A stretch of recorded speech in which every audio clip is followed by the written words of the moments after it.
স্ত্রম্বেশ্বর মহাদেব মন্দিরের পৌরাণিক কাহিনীর প্রথম পর্ব। এই মন্দিরের মূল আকর্ষণ হলো এটি দিনে দুবার সমুদ্রের জোয়ারের সময় সম্পূর্ণ জলের নিচে ডুবে যায় এবং ভাটার সময় আবার ভেসে ওঠে।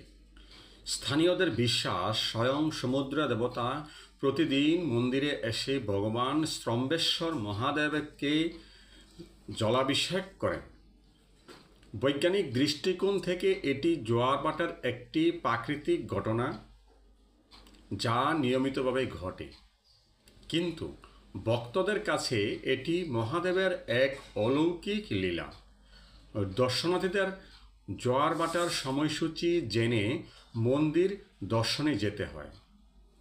ভাটার সময় মন্দিরটি সম্পূর্ণ দৃশ্যমান হয় এবং ভক্তরা শিবলিঙ্গ স্পর্শ করে পূজা করতে পারেন। গুজরাটের ভারুচ জেলার কবিকম্বই গ্রামের কাছে আরব সাগর ও খাম্বাত উপসাগরের সংযোগস্থলে অবস্থিত এই মন্দিরটি তার অনন্য বৈশিষ্ট্যের জন্য বিখ্যাত।